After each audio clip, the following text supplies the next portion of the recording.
start out with just some comments. Over the last weeks, I think there's been plenty of questions about my longevity at Nebraska. One, I want to be forceful that I want to be the coach here. I believe Sean wants me to be the coach here. I believe Mark does. I can. A lot has been made of what hasn't been done, and I want to tell you what has been done. I feel great about the fact that we have a great relationship. We talk on a regular basis. We're always he's always very encouraging and positive about what we're doing and the direction we're going. So as you look forward, Sean's done a great job with us adding staff. We've improved our staff. We've improved our recruiting budget. I think if you look at the overall welfare of the student athletes, now what we can provide, like with laptops coming in, Nebraska's never been in better shape. And so I feel really comfortable about the direction we're going. I know some fans are a little bit unhappy with my management of the results. I can find a lot of different reasons to tell you that we're on the right track, but I can't prove it with a winning record. We're one win right now from 500. I don't want to be 500. I don't think anyone wants to be 500. We want excellence. I schedule for excellence. I don't schedule for the NIT. I don't schedule for wins. We want excellence. We want what everybody wants, which is our standard every year is to make the NCAA tournament and win when we get here. I want that to be my legacy. I want that to be the legacy of our players, and I want our players to buy into that legacy. And I think everybody's on the same page with that. So with that, if there's any questions or we get to talk about Michigan State, I'll do that too. First time against Michigan State, how would you rank your defensive performance that night? I can prove that it was one of our worst defensive performances in my career here, and it was one of their best performances of the season. So I would like to think we will match up better. That we will play better and we will have a better outcome too in terms of how we compete. With Ed's presence, is that a big factor? There is no doubt. He's the toughest dude in most gyms. I mean, you see him make plays where he fights through 2 and 3 guys, and I can just visualize, the other night against Ohio State. Every game he's been a part of, he's just made these plays, especially at the end of a game when some guys are wore out. Ed's a warrior, and that's going to help us against a team like Michigan State because they've got an amount of physicality and that you have to deal with, and I think we could, that's kind of an MO of ours is to be great in the paint, and Ed has a big part of that. How does losing Aaron Harris change them? Well, I think it puts more pressure and magnifies their role guys. Like Alvin Ellis is playing terrific right now, and he has never been that kind of guy grown, through the years where Aaron has been recognized, like a 17-point scorer in the Big 12 at West Virginia. I believe they're in Big 12.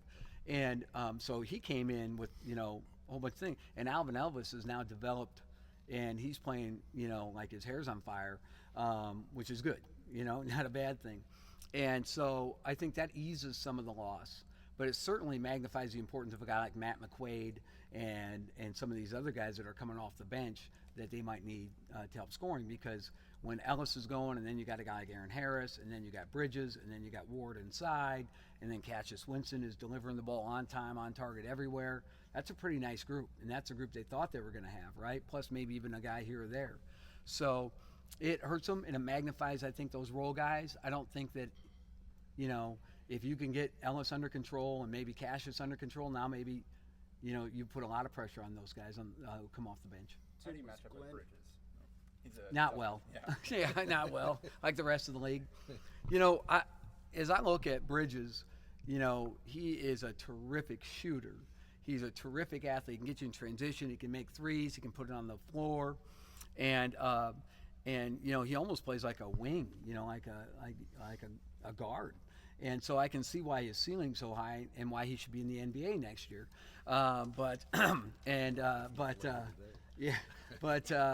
If he wanted to declare today, it'd be fine. And so as we look at things, he's really a tough matchup. So we're gonna have to figure that one out. But I'm not gonna tell you who's guarding. Was Glenn at the height of his unhealthiness the first time he played Michigan State? Will that be a factor too? I believe he was. Yeah, I think that's when we realized how hurt he was in that game. I mean, I can remember specifically late in the first half, I believe it was, or early in the second, that he said, "Coach, I just can't move. I can't move." And and so from there, we dialed him way back, and now he feels great. Knock on wood. And so we're looking forward to a better. I just think it'll be a better performance by the Huskers unless something unprecedented happens or uncharacteristic. How's everybody else feeling on the injury front? Okay. I mean, everybody's grumpy and kind of beat up this time of year. That's part of it. There's no doubt that's part of it. But as we move forward, Roby practiced a little bit yesterday. We'll see how that goes today. We could use him, but if he's not gonna, it's a fist fight in there. So if you're not, you can't. Like I say, Bambi can't step on an acorn and survive. I mean, you got to go in there and ready to go. And so we'll just see how he goes today. Other than the lights out shooting, what else did you learn from the Michigan State game 2 weeks ago? Well, that we can be a soft team, and that makes me angry.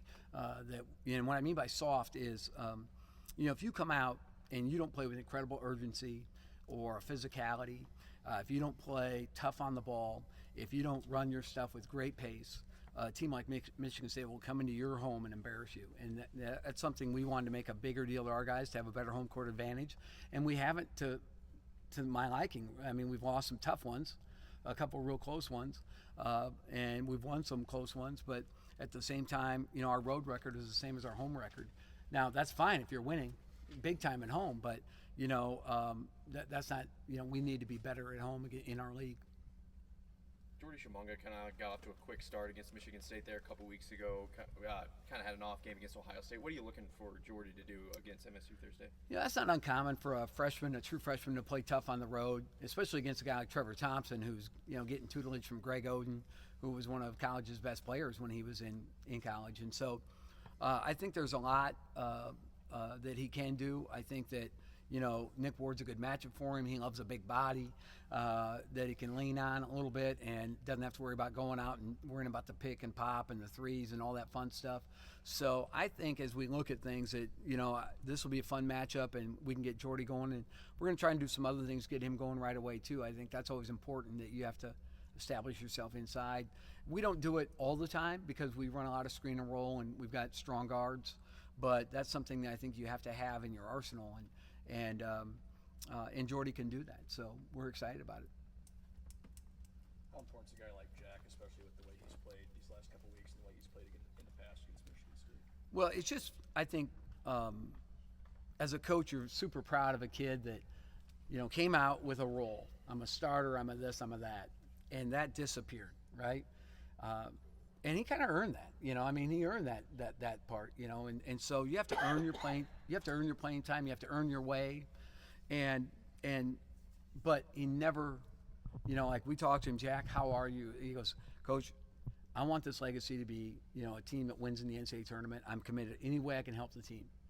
And he did that. I there was one game that in the pregame shoot around that I thought he was a little bit resigned to his role, just the way his body language was.